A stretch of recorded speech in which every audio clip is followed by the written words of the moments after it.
কৃষ্ণ বাপ সমস্ত আই মাতৃবৃন্দ, আজি হেমন্ত হাজৰিকাৰ বাসগৃহত আপোনাসৱ বৈকুণ্ঠৰ পাৰিষদ ভগৱন্ত বস্তুৰ একান্ত সেৱক মহাভক্তগণ বৰ্তমান আপোনাসৱৰ শ্ৰীমুখে ভগৱন্ত বস্তুৰ দশম স্কন্ধৰ মধ্যম দশমৰ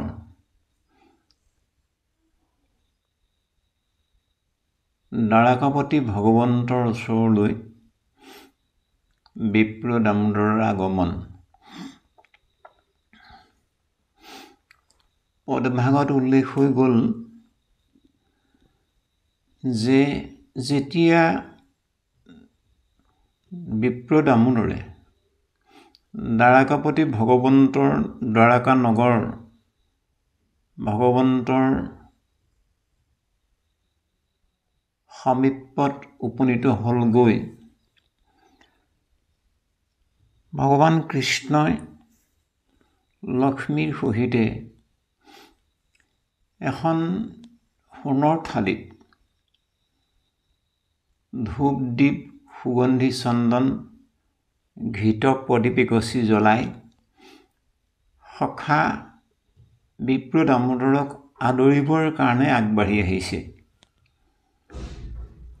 এই এপাশতে আমাৰ এজন অত্যন্ত গুণজ্ঞ জ্ঞানী বাপে প্ৰশ্নৰ ভাগ দাঙি ধৰিছে যে আমাৰ মহাপুৰুষ গুৰুজনৰ আৰ্হিত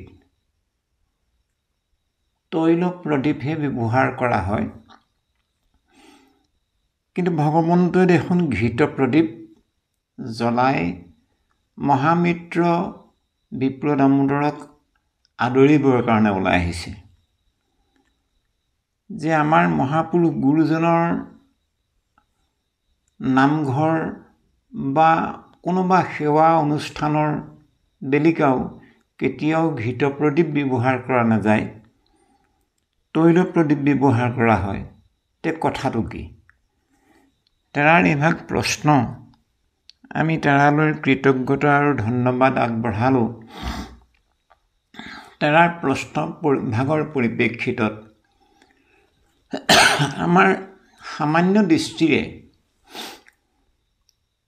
তেৰাৰ প্ৰশ্নভাগক লক্ষ্য কৰি উত্তৰ দিবলৈ আমি ভবা হৈছে। আমাৰ ধাৰণা হয়তো ক'ৰবাত কিবা ত্ৰুটি বিচ্যুতি ৰৈ যাব পাৰে। আপোনাসৱে আমাৰ দায় দোষ মাৰ্জনা কৰিব বুলি সবাৰ চৰণত আমি সেৱা নিবেদন কৰা হ'ল। প্ৰভু সমস্ত বাপ সমস্ত যে তৈল প্ৰদীপ গছিত আছে,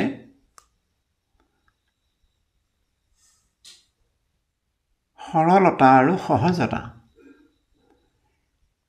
কিন্তু ঘৃত প্ৰদীপ গছৰ বেদিকা তাত সহজতাটো অভাৱ। কিয়নো তৈল সমস্ত মানৱৰ জীৱনে হ'ল খেতিময় জীৱন, কৃষিময় জীৱন। গতিকে তৈল উৎপাদন কৰা হয় সৰিয়হৰ পৰা। গতিকে সৰিয়হ সহজে পোৱা বস্তু, কিন্তু ঘিউটোতো সহজে পোৱা বস্তু নহয়। ঘিউ তৈয়াৰ কৰাৰ প্ৰক্ৰিয়াও বেলেগ আৰু সৰিয়হৰ পৰা তেল উৎপাদন কৰা প্ৰক্ৰিয়াটো বেলেগ। গতিকে ঘিউ প্ৰদীপ জ্বলাবলৈ হ'লে বহুত গাখীৰৰ প্ৰয়োজন হ'ব, কিন্তু সৰিয়হৰ তেল তৈলবন্তী গছৰ কাৰণে সৰিয়হৰ গাখীৰৰ নিচিনাকৈ অভাৱী নহয়। নম্বৰ 1। 2 নম্বৰত এটা বিশেষ কথা হ'ল কি, মহাপুৰুষৰ এই যি তৈল মন্ত্ৰী, এই তৈল মন্ত্ৰী গছৰ লগত নিহিত হৈ আছে সহজ সৰল মানুহৰ সহজতা জীৱন প্ৰণালী, মানুহে সহজে আহৰণ কৰিব পৰা, সহজে লাভ কৰিব পৰা বস্তু হ'ল তেল, তৈল। কিন্তু ঘিউটোতো সহজে লাভ কৰিব নোৱাৰি। আৰু ঘিউ বনাবলৈ হ'লে ঘিউ গাখীৰ পগাব লাগিব,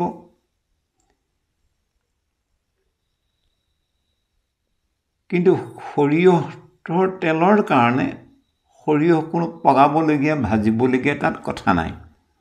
আছে যিসকল কৃষকে পকা তেল বনায়, তেওঁলোকে সৰিয়হ ভাজে, কিন্তু সৰ্বসাধাৰণতে আমি ব্যৱহাৰ কৰা তেল হ'ল সৰিয়হৰ তেল, কেঁচা তেল। গতিকে গুৰুজন বস্তুৱে সদায় কেঁচা দ্ৰব্যই ব্যৱহাৰ কৰি আমাক দৰ্শাইছে। আমি শৰাইত মিঠৈ যেতিয়া দিয়ে, ফলাহাৰ দ্ৰব্যৰ লগত যেতিয়া মিঠৈ দিয়ে, তেতিয়া কেঁচা মিঠৈ দিয়ে, পকা মিঠৈ নিদিয়ে। কেলে নিদিয়ে? পকা মিঠৈ বনোৱা প্ৰক্ৰিয়াটো অলপ বেলেগ, আৰু কেঁচা মিঠৈ বনোৱাৰ প্ৰক্ৰিয়াটোও বেলেগ। পকা মিঠৈ কেনেকৈ বনায় আৰু কেলে বনাইছিলে পকা মিঠৈ? পকা মিঠৈ কিন্তু অত্যন্ত সুস্বাদু এভাগ দ্ৰব্য। পকা মিঠৈ অসমীয়া সমাজত সৃষ্টি কৰা প্ৰথম লোকজন হ'ল মহাপুৰুষ শ্ৰীমন্ত শংকৰদেৱ গুৰুজন বস্তু। যেতিয়া নেকি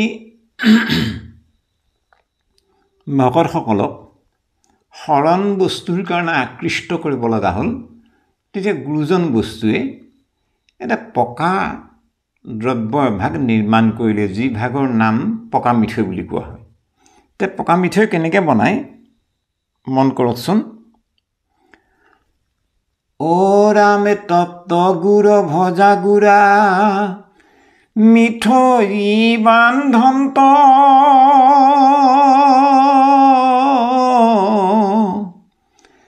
নামতনে দিয়া তাক গৃহত ৰাখন্ত। চাওকচোন, তপ্ত গুড় মানে গুড় পকাব লাগিব, ভজা গুড়া পিঠাগুড়ি ভাজিব লাগিব। গুৰুজন বস্তুৱে আই কালিন্দীৰ সৈতে এই ভকতসকলক শৰণ বস্তুৰ কাৰণে আকৃষ্ট কৰিবৰ হেতু এভাগ মিঠাই তৈয়াৰ কৰিলে, মিঠৈ তৈয়াৰ কৰিলে, যি ভাগৰ নাম মানে ভাজি পুৰি সিদ্ধ কৰি বনোৱা হোৱাৰ কাৰণে পকা মিঠৈ বুলি কোৱা হয়। কেনেকৈ বনায়? তপ্ত গুড় পগালে গুড়, ভজা গুড়া অৰ্থাৎ পিঠাগুড়ি ভাজিলে। এই ভজা পিঠাগুড়ি আৰু পগোৱা গুড়েৰে বনোৱা কাৰণে নামত ব্যৱহাৰ নকৰে, গৃহত ৰাখন্ত। নামতো দিয়ে তাক গৃহত ৰাখন্ত। গৃহত কেলে থয়? এই শৰণৰ কাৰণে আকৃষ্ট কৰিবৰ হেতু শৰণীয়া ভকতসকলৰ কাৰণে পকা মিঠৈ কালিন্দীয়ে হাতত অৰ্পণ কৰিলে, যে যথাসময়ত শৰণ বস্তুৰ পিছত ভকতক দিয়া যাব। যেতিয়া নেকি ভকত সমষ্টিয়ে শৰণ ল'লে, শৰণ লোৱাৰ পিছত সেই পকা মিঠৈ গুৰুজনে খাবলৈ দিয়ে। এই ৰাম সুস্বাদু মিষ্টান্ন বুলি পৰস্পৰে কয়, মিঠৈৰে লোভত আখি শৰণ কলয়।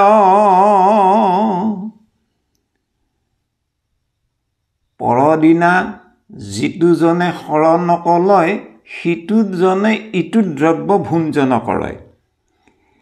যেতিয়া নেকি শৰণ কাৰ্যসূচীৰ পিছত সুস্বাদু মিষ্টান্ন পকা মিঠৈ শৰণীয়া ভকতসকলক গুৰুজনে গ্ৰহণ কৰিবলৈ দিয়ে, খাই ভকতসকলে খুব ভাল পায়।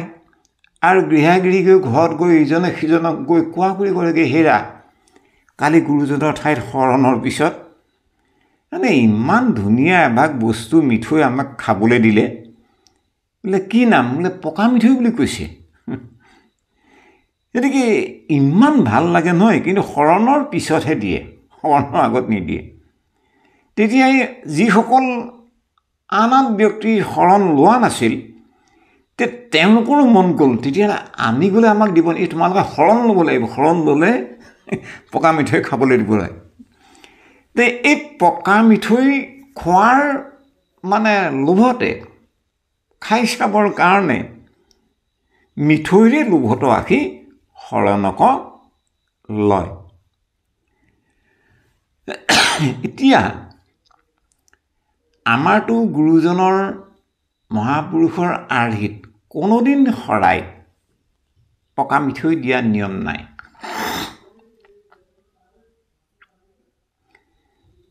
ইৰাম সৰ্বদেশে সিদ্ধ কৰি নৈবেদ্য দিৱই, কেঁচা মাহ চাউল দিবে শংকৰে কহয়। মন কৰকচোন, ভাৰতবৰ্ষৰ আন আন ধৰ্মৰ গুৰুসকলৰ আদৰ্শত হয় কোনোবা মঠ মন্দিৰত সিদ্ধ কৰি প্ৰসাদ বিতৰণ কৰে, ভাজি পুৰি প্ৰসাদ ৰূপে বিতৰণ কৰে, কিন্তু দেৱৰ অৰ্থে ভজা পোৰা দ্ৰব্য আগ কৰে। কিন্তু আমাৰ মহাপুৰুষ গুৰুজনৰ আদৰ্শত কেঁচা দ্ৰব্য, ফলাহাৰ কেঁচা, মাহ কেঁচা, চাউল কেঁচা, কেঁচা মাহ চাউল দিবে শংকৰে কহয়। সৰ্বদেশে সিদ্ধ কৰি নৈবেদ্য দিয়। মন কৰকচোন, গুৰুজনে আমাৰ মহাপুৰুষ গুৰু বস্তুৱে দেৱৰ অৰ্থে অৰ্পণা কৰিবৰ কাৰণে পাত্ৰভাগ কিমান সুন্দৰকৈ নিৰ্মাণ কৰিছে মন কৰক। আমি যি ভাগক শৰাই বুলি কওঁ, এই শৰাই ভাগ নিৰ্মাণ কৰোঁতাজন হ'ল মহাপুৰুষ শ্ৰীমন্ত শংকৰদেৱ কৃপালু গুৰুজন। এই শৰাই কেনেকৈ নিৰ্মাণ কৰিছে চাওক। ৰাম হেঙ্গুলীয়া শৰাইখনি শংকৰে কাটিল, কেঁচা মাহ চাউল আদি তাত পৰে দিল। হেঙ্গুলীয়া শৰাইখিনি মানে কঁঠাল কাঠৰ ধুনীয়া, আটক ধুনীয়া, দেখিলেই বৰ এটা ভক্তিভাৱ জাগৃত হোৱা এভাগ পাত্ৰ গুৰুজনে নিজে নিজ হাতে বনালে, যি ভাগৰ নাম শৰাই বুলি কয়। হেঙ্গুলীয়া শৰাইখনি শংকৰে নিৰ্মিল। সেই শৰাইখন কাৰ কাৰণে নিৰ্মাণ কৰিছে? দেৱৰ কাৰণে। তাত কি থ'ব, কি অৰ্পণা কৰিব? শুদ্ধ দ্ৰব্য, কেঁচা দ্ৰব্য আহৰণ কৰি আনি ধুই পখালি পৰিষ্কাৰ কৰি ভক্তিভাৱে দেৱত সেই পবিত্ৰ দ্ৰব্য অৰ্পণা কৰিবৰ কাৰণে, ভক্তিভাৱে অৰ্পণা কৰিবৰ কাৰণে গুৰুজনে শৰাই সৃষ্টি কৰিলে। হেঙ্গুলীয়া শৰাইখনি শংকৰে কাটিল, কেঁচা মাহ চাউল আদি তাত পৰে দিল। সৰ্বদেশে সিদ্ধ কৰি নৈবেদ্য দিৱই, কেঁচা মাহ চাউল দিবে দেৱৰ অৰ্থে শংকৰে কহয়। যিহেতু গুৰুজনৰ দেৱত অৰ্পণা কৰিবৰ কাৰণে মহাপুৰুষৰ আদৰ্শত কেঁচা দ্ৰব্যহে ব্যৱহাৰ হৈছে, গুৰুজনে দৰ্শাইছে, সেইকাৰণে ঘিউৰ প্ৰদীপ আমাৰ মহাপুৰুষৰ আদৰ্শত ঘিউৰ বন্তি ব্যৱহাৰ কৰা নাযায়। কেলৈ? ঘিউ বনাবলৈ হ'লে গাখীৰ পগাব লাগিব, মঠিব লাগিব। গতিকে পগোৱা গাখীৰৰ পাছতহে মানে ঘিউ তাৰ পৰা মঠি তৈয়াৰ কৰিব পৰা হ'ব। গতিকে সি কেতিয়াও কেঁচা দ্ৰব্যত নাথাকিলে সেই ঘৃত প্ৰদীপ ঘিউ প্ৰদীপ পগোৱা গাখীৰৰ পৰা বনোৱা হোৱাৰ কাৰণে গতিকে আমাৰ মহাপুৰুষ গুৰুজন বস্তুৱে যিহেতু শৰাই ভাগত দেৱৰ অৰ্থে অৰ্পণা কৰা সকলো ফলাহাৰ দ্ৰব্য কেঁচা সেইকাৰণে সেই ভক্তিৰ প্ৰতীক প্ৰদীপ গছো বন্তি গছো কেঁচা তৈল সৰিয়হৰ তেল কেঁচা তেল ব্যৱহাৰ কৰে গতিকে আমি এই কথাখিনি অকণমান আমাৰ মনত যেনেকৈ ভাৱনা হ'ল আমি বাপজনাৰ আগবঢ়োৱা প্ৰশ্নভাগৰ পৰিপ্ৰেক্ষিতত আমি উত্তৰ হিচাপে অকণমান আধৰি দিয়া হ'ল ইয়াতো আমাৰ ভুল ত্ৰুটি অনেক দায় থাকিব পাৰে আপোনাসৱে মাৰ্জনা কৰিব এতিয়া এটা কথা হ'ল যে এই যে তেলৰ যি গছ বন্তি আৰু ঘৃত প্ৰদীপৰ মাজত এটা পাৰ্থক্য আছে তেলৰ বন্তি গছৰ শিখা ভাগলৈ মন কৰিব অগ্নি শিখালে আৰু ঘৃত প্ৰদীপৰ শিখা ভাগলৈ মন কৰিব তাত এটা পাৰ্থক্য দেখা যায় অলপ ভাল ধৰণে মন কৰিলেহে কিন্তু কথাটো গম পাব ঘৃত প্ৰদীপৰ অগ্নি শিখা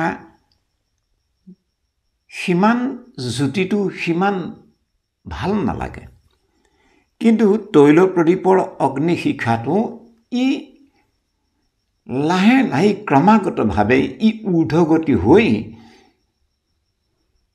মানে গমন কৰোঁতে ই বায়ুত বিলীন হ'বলৈ গৈ থাকোঁতে ইয়াৰ যিটো অগ্নি শিখাৰ যিটো স্থিৰতা এই স্থিৰতাটো ভগৱান কৃষ্ণই যিসকল ভজনীয়া ভকত বাপ সমস্তে ঈশ্বৰৰ ৰূপ ধ্যান কৰাৰ সময় হয় বা ঈশ্বৰৰ ৰূপ ধ্যান কৰিবলৈ বহে তেতিয়া কেনেকৈ ধ্যান কৰিব লাগিব এই বৰ্ণনাটো এই তৈল বন্তি গছৰ ঊৰ্ধ্বগতি হোৱা বন্তিৰ শিখা গছৰ নিচিনাকৈ ধ্যান কৰিব লাগে বুলি কৈছে কি বুলি কৈছে যথা দীপু নিবাতস্থো নেংগতে সুপমা স্মিতা যথা দীপু যেনেকৈ দীপ মানে বন্তি যেনেকৈ নিবাতস্থ মানে বায়ু চলাচল নকৰা সময়ত যিদৰে তৈলবন্তি গছৰ অগ্নি শিখা ভাগ মন কৰিবচোন যি সময়ত প্ৰজ্বলিত হৈ থকা তৈলবন্তিৰ অগ্নি শিখা বায়ু যদি সেই সময়ত বেছিকৈ লৰচৰ কৰি থকা নাই স্থিৰ হৈ থাকে সেই বায়ু স্থিৰ হৈ থকা সময়ত বায়ু স্থিৰে আছে কাৰণে সেই সময়ত প্ৰজ্বলিত হৈ থকা তৈলবন্তিৰ অগ্নি শিখা ভাগো একেবাৰে স্থিৰ হৈ থাকে কেলে স্থিৰ হৈ থাকিব পাৰিছে কাৰণ বতাহ লৰচৰ হোৱা নাই বতাহ বলি থকা নাই বতাহ আছে বায়ু আছে কিন্তু বায়ুৱে মানে ইফাল সিফাল মানে লৰাই থকা নাই সেইকাৰণে অগ্নিৰ শিখাও একদম স্থিৰ হৈ যদি আছে ঠিক তেনেধৰণে আপুনি আমিও ঈশ্বৰ কৃষ্ণ ভগৱন্তৰ ৰূপ ধ্যান কৰিবলৈ বহাৰ সময়ত যিদৰে বতাহ চলাচল নোহোৱাৰ সময়ত সেই তৈলবন্তিৰ শিখাভাগ অতীব স্থিৰ হৈ ঊৰ্ধ্বগতি লাভ কৰি থাকে ঠিক তেনেধৰণে যথা দীপু নিবাতস্থো নেংগতে সুপমা স্মিতা আমাৰো মন প্ৰাণ আমি ভগৱন্তত তথৈব অগ্নিশিখাৰ দৰে নিবিড় একদম মানে অহৰহ নিৰন্তৰে ব্ৰহ্মত ঈশ্বৰ কৃষ্ণ ভগৱন্তত মন যদি প্ৰতিষ্ঠা কৰি আমি ভগৱন্তৰ ৰূপ চিন্তা কৰোঁ তেতিয়াহ'লে আমাৰ মানে সাধনাত সিদ্ধি আমাৰ লাভ হৈ যাব গতিকে এই এটা তৈলবন্তি গছৰ উদাহৰণটোৰ লগত আমাৰ হৰি সাধনাৰ এটা সম্পৰ্ক নিহিত হৈ আছে যাই নহওক প্ৰভু সমস্ত যেতিয়া নেকি মই লগতে আৰু দুই এটি কথা আপোনাক সবক জনাই থ'ব বিচাৰিছোঁ বাপ জনালৈ আমি কৃতজ্ঞতা আৰু ধন্যবাদ আগবঢ়ালৈ তেৰাৰ প্ৰশ্নভাগৰ পৰিপ্ৰেক্ষিতত যিহেতু বৰ্তমান পদত চলি আছে যে যেতিয়া দ্বাৰকাপতি ভগৱন্তৰ ওচৰত সেই দৰিদ্ৰ ব্ৰাহ্মণ বিপ্ৰ দামোদৰ উপনীত হ'লগৈ। বিপ্ৰ দামোদৰে দেখিও মোৰ বিদ্যা বন্ধু দামোদৰ আহিছে বুলি একদম মানে নিজে আগবাঢ়ি আহি স্বাগত কৰি আনহে নালাগে দাঙি নি নিজৰ বিচনাখনত ভগৱন্তৰ বিচনাত বিপ্ৰ দামোদৰক বহুৱাই ভগৱন্তৰ কোমল দুয়ো হস্ত পদ্মে বিপ্ৰ দামোদৰৰ ভৰি হাত মোহাৰি একদম বন্ধুৰ যিটো আন্তৰিকতা, ইয়াত কোনো ভাজ নাই, ইয়াত কোনো কৃপণালি নাই।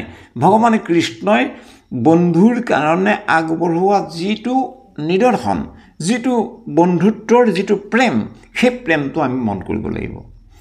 তে আমি এজন বন্ধুৱে আনজন বন্ধুক কেনেকৈ মৰম কৰোঁ, তেওঁৰ পৰা মোৰ কিবা এটা লাভ হ'ব নহয়, সেইটো আমি চাই মানে যদি কিবা এটা লাভ হোৱা যেন দেখোঁ তেতিয়াহ'লে সেইজন বন্ধুক আমি খুব সমাদৰ কৰোঁ, আৰু যিজনৰ পৰা একো লাভ হোৱা আশা পোৱা নাযায় সেইজনৰ প্ৰতি আমি কিন্তু সিমান ভক্তি বা প্ৰেম নিবেদন কৰা দেখা পোৱা নাযায়। কিন্তু ভগৱান কৃষ্ণই তেনেকুৱা কৰা নাই। ভিক্ষাৰী বিপ্ৰ দামোদৰ গৈ ওলালেগৈ, তেওঁ ভিক্ষাৰীয়ে হওক, তেওঁ যিয়েই নহওক, তেওঁ দৰিদ্ৰই হওক বা তেওঁ ধনৱন্তই হওক, সেইটো ভগৱন্তই চোৱা নাই। ভগৱন্তই চাইছে দেহিঐ মোৰ প্ৰাণৰ সখা দামোদৰ আহি ওলালেহি। দামোদৰ মোৰ যে কিমান মোৰ প্ৰাণৰ বন্ধু, মোৰ হৃদয়ৰ বন্ধু, এইবুলি বিপ্ৰ দামোদৰৰ কাৰণে ভগৱন্তই যি অকপটে নিৰ্মল যি ভক্তি, সেই ভক্তি আমাৰ কিন্তু আহিব লাগিব, আমাৰ থাকিব লাগিব। তেতিয়াহে আমি কোনো স্বাৰ্থত বন্দী নহয়, স্বাৰ্থজনিত নহয়, নিস্বাৰ্থভাৱে আমি ভাল পাবলৈ শিকিব লাগিব। যদ্ৰূপ ভগৱান কৃষ্ণই বিপ্ৰ দামোদৰক সমাদৰ কৰিছে। নম্বৰ 1। 2 নম্বৰ কথা হ'ল বিপ্ৰ দামোদৰে যিহেতু ভগৱান কৃষ্ণৰ লগত একেলগে গোটেই ল'ৰাবিলাকে সেই শান্তিপনী গুৰুৰ গৃহত বিদ্যা আৰ্জনৰ সময়ত তাৰা সমস্তে কৃষ্ণৰ লগত সহপাঠী হৈ যিহেতু গুৰুৰ গৃহত বেদ উপনিষদৰ ব্ৰহ্মবিদ্যা আহৰণ কৰিছিল, আৰু সেইখিনি সময়ত সেই পুৰণি কাহিনীবিলাক, পুৰণি কথাবিলাক ভগৱান কৃষ্ণই বিপ্ৰ দামোদৰক অৱগত কৰিছে। বন্ধু সখা, পুৰণি আমাৰ সেই গুৰুদেৱৰ গৃহত আমি থাকোঁতে গুৰুৱে যে আমাক খৰি লুৰিবলৈ পঠাইছিল, আমি যে গোটেই ৰাতিটো খৰি লুৰি থাকোঁতে আমাৰ যে হঠাৎ বৰষুণ, হঠাৎ শিলাবৃষ্টি হৈ আমি যে অৰণ্যৰ পৰা ওলাই অহাৰ কোনো ৰাস্তা নোপোৱা হৈছিলোঁ, দিনবোৰৰ কথাবোৰ কেতিয়াবা মনত পৰেনে বাৰু? এনেধৰণে পুৰণি কথাবিলাক সুঁৱৰি ভগৱান কৃষ্ণই বিপ্ৰ দামোদৰক মানে হৃদয়ৰ যি মৰম, সেই মৰম আগবঢ়াই গৈ আছে।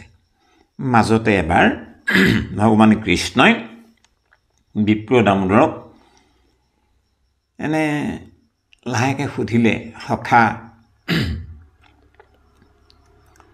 এই ব্ৰাহ্মণীয়াই আমাৰ কাৰণে নিশ্চয় কিবা এটাতো দি পঠাইছে, তে কি আনিছে দিয়া। তেতিয়া বিপ্ৰ দামোদৰে মনতে ইমান সংকুচিত হ'ল, ইমান লজ্জিত হ'ল যে মই এতিয়া কি বুলি দিওঁ, যে দ্বাৰকাপতি কৃষ্ণৰ এনেহেন এটি সুন্দৰ পৰিৱেশ, গোটেই একেবাৰে চকুত লগা এটা ধুনীয়া পৰিৱেশ। এই পৰিৱেশত বাৰু মই ফটা কানি লেতেৰা এখন বস্ত্ৰৰে বান্ধি দি পঠোৱা, কেইটামান সান্দহৰ গুড়ি, এমুঠিমান চিৰা আৰু তন্দুল, এই তন্দুল মানে হ'ল চাউল, গতিকে চাউল, চিৰা আৰু সান্দহ মই কোন হতে কেনেকৈ মই আগবঢ়াম? নাই নাই সখা, নাই নাই, এইবুলি বিপ্ৰ দামোদৰে সেই কাষলি তলতে ওলোমাই নিয়া ফটা কানিয়ে বান্ধি নিয়া টোপোলাটো কাপোৰৰ চাদৰ আঁৰ কৰি গাত লৈ থকা চাদৰখন আঁৰ কৰি লুকুৱাবৰ প্ৰয়াস কৰিছে যে কৃষ্ণই সিমানেই মানে বিপ্ৰ দামোদৰৰ কাষলতিৰ ফালে লক্ষ্য কৰি মিচিককৈ হাঁহি এটা মাৰি নাই নাই সখা দিয়া এই বুলি সখীয়ে মোলৈ লৈ আনিছে। আৰু তেতিয়া বিপ্ৰ দামোদৰক ভগৱান কৃষ্ণই এই কথাখিনি কৈছে, সখা তুমি মোক বুজি পোৱা নাই, মোৰ মন তুমি বুজি পোৱা নাই, তুমি কেলৈ শংকা কৰিছা? তুমি ভাবিছা হয়তো যে তুমি লৈ অহা দ্ৰব্য বস্তু কোনো বিশেষ দ্ৰব্য নহয়, সামান্য কেইটামান চাউল চিৰা সান্দহৰ গুড়ি সামান্য বুলি তুমি ভাবিছা, কিন্তু মোৰ কাৰণে এয়া অমূল্য সম্পদ বুলি মই চিন্তা কৰিছোঁ। কেলে সখা চোৱাচোন, মই কেনেকুৱা লোক, মোৰ কাৰণে যদি দাম্ভিক সৎ যিসকল অহংকাৰী লোক সেইসকলে যদি দমাই দমাই যদি দ্ৰব্য বস্তু দিয়ে, মই তথাপিতো সেইসকলৰ দ্ৰব্যত মই সন্তোষ নহওঁ। মই সন্তোষ ক'ত হওঁ? মই সন্তোষ হওঁ সদায় ভক্তিত। তোমাৰ এই সামান্য টোপোলা এটা বুলি ভাবিছা তুমি, এই সামান্য টোপোলাটো সামান্য নহয় সখা, এই টোপোলাটোত নিহিত হৈ আছে ভক্তি, কেৱল ভক্তিয়েই কেৱল ভক্তি। গতিকে এনেহেনে ভক্তি জড়িত হৈ থকা এই টোপোলাটো মোক তুমি নিশ্চয় দিব লাগিব, কাৰণ মই বৰ হাবিয়াস, মই বৰ আকুলিত হৈছোঁ তোমাৰ এনেহেনে ভকতি ৰত্নৰ টোপোলাটো মই অকণমান গন্ধ ল'বৰ কাৰণে, পাণ কৰিবৰ কাৰণে। সখা তুমি এইকণ মোক কৃপণালী নকৰিবা। এইবুলি ভগৱান কৃষ্ণই উদাহৰণ দিছে। ভগৱান কৃষ্ণই সখা বিপ্ৰ দামোদৰক বুজাইছে কি বুলি এই কথাটো মন কৰিব লগা। চোৱাচোন সখা, মোক যদি কোনোবা লোকে নাই সমৰ্থ একো নাই, যদি সামান্য কেইটামান দ্ৰব্যহে গোটাব পাৰিছে, তাত যদি ভক্তিভাৱেৰে যদি অৰ্পণা কৰিছে, তেতিয়াহ'লে মই তাতেই প্ৰসন্ন হওঁ। পত্ৰম পুষ্পম ফলম তুয়ম ইউ মে ভক্ত্যা প্ৰয়চ্ছতি তদহম ভক্তোপহীতম अस्नामि प्रयतात्मनः। पत्रं पुष्पं फलं तुयं यो मे भक्त्या प्रयस्यति तदहं भक्तोपहीतम् अस्नामि प्रयतात्मनः। अस्नामि प्रयतात्मनः। সখা, মোক যদি কোনোবাই নাই একো সমৰ্থ শক্তি নাই, এটি তুলসী পত্ৰ দিলে, পত্ৰম পুষ্পম ভক্তিভাৱেৰে যদি এপাহ ফুলকে দিলে, ফলম যদি ভক্তিভাৱেৰে এটি ফলহে মোক দিলে, তুয়ম যদি ভক্তিভাৱেৰে মোক এটুপি জল অৰ্পণ কৰিলে, अस्नामि प्रयतात्मनः ইউমে ভক্তিয়া প্ৰয়চ্ছতি। যদি মোৰ ভকতে মোক ভক্তিভাৱে এটি পত্ৰ, এপাহ পুষ্পই হওক, এটি ফলেই হওক বা এটুপি জলেই হওক, ইউমে ভক্তিয়া যদি মোক ভক্তিভাৱে দিলে, তদহম ভক্তোপহীতম তেনেহেনে ভক্তই অৰ্পণা কৰা ভক্তিপূৰ্ণ দ্ৰব্য अस्नामि प्रयतात्मनः মই অতি শ্ৰদ্ধাৰে, অতি আনন্দৰে, অতি প্ৰেমেৰে সৈতে মই গ্ৰহণ কৰোঁ। গতিকে এই যিটো বিপ্ৰ দামোদৰক লক্ষ্য কৰি কোৱা যিটো ভগৱন্তক অৰ্পণা কৰা দ্ৰব্যৰ যিটো বিৱৰণ, এই বিৱৰণটো কিন্তু আমাৰ নিচিনা অল্পমতি অল্পায়ু মানুহ, কলিযুগৰ অল্পমতি মানুহৰ কাৰণে একমাত্ৰ হৰি সেৱাৰ ৰাজমাৰ্গ।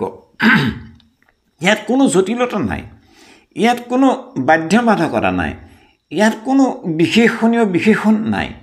ইয়াত আছে কেৱল সৰল সহজ, কেৱল দেৱৰো দুৰ্লভ আছে এভাগ ৰত্ন, সেইভাগ হ'ল ভক্তি। এই ভক্তি ক'ত পায়? ভক্তি কি বস্তু? ভক্তি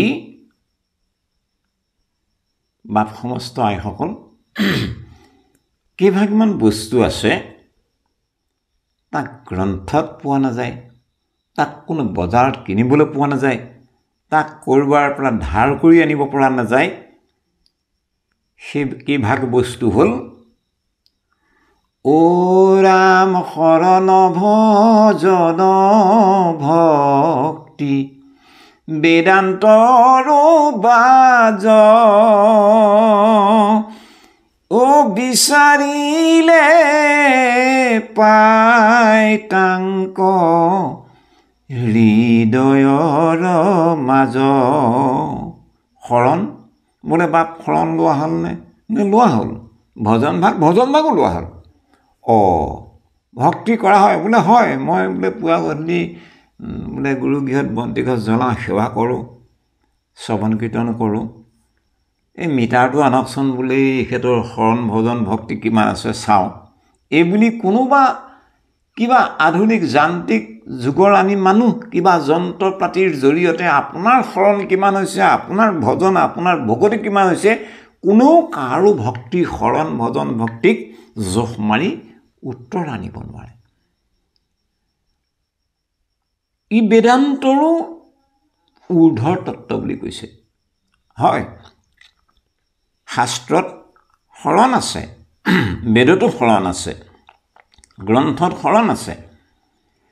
গুৰুজনে আমাৰ নামঘোষা শাস্ত্ৰত শৰণ দিছে, ভজন দিছে, ভকতি দিছে, কাকুতি দিছে, মিনতি দিছে, প্ৰাৰ্থনা দিছে, সকলো দিছে। কিন্তু সেই ঘোষাত থকা শৰণ ভজন ভকতি কাকুতি মিনতি ঘোষাত থাকিলে নহ'ব। সি আপোনাৰ মোৰ হৃদয়ত আপুনি আমি ধাৰণ কৰিব লাগিব, হৃদয়ৰ কৰি ল'ব লাগিব।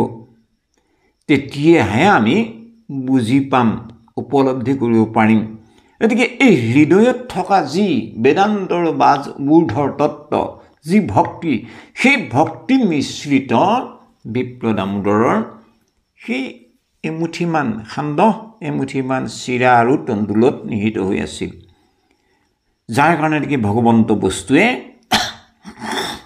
নিজে টোপোলা প্ৰাণৰ ধন সখাৰ হাতৰ পৰা নিজে আদৰি লৈ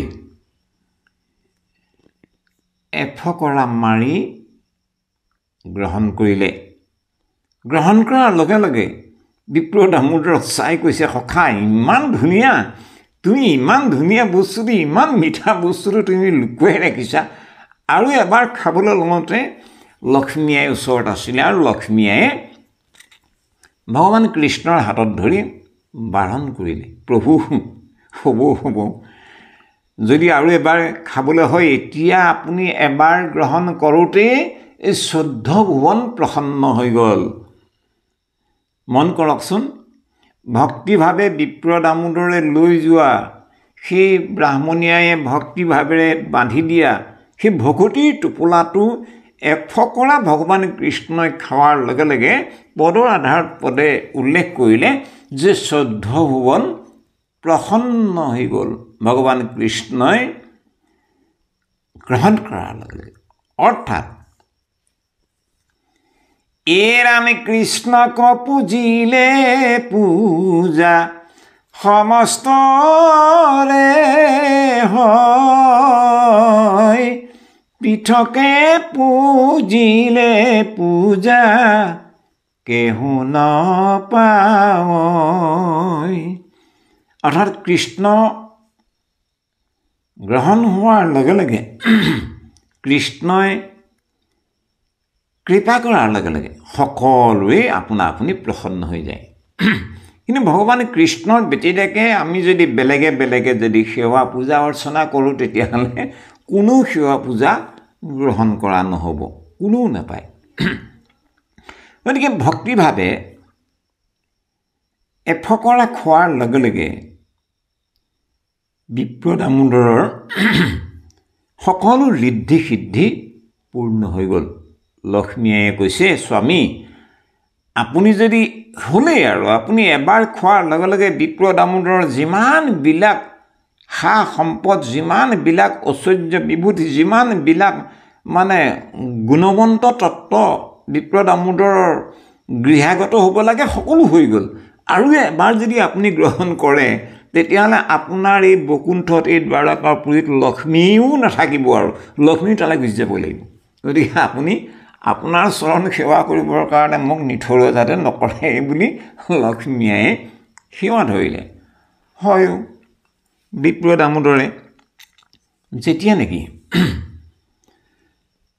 দ্বাৰকাৰ পৰা বিদায় লৈ নিজৰ গৃহাভিমুখী হ'ল গৈ আছে তে নিজৰ গাঁওখন সোমালেগৈ বিপ্ৰ দামোদৰ গৈ এতিয়া গাঁওখনটো হয় কিন্তু বিপ্ৰ দামোদৰৰ যি ঠাইত ঘৰটো আছিল সেই ঘৰটোতো নহয় এতিয়া বিপ্ৰ দামোদৰে মানে লাখুটিতে ভৰ দি ঘৰটোৰ ফালে চাই ক'বলৈ বাধ্য হৈছে কৈছে কি বুলি কৈছে মন কৰক অ' ৰামী থানতে আছিলে ক মোৰ ভাঙা ঘৰ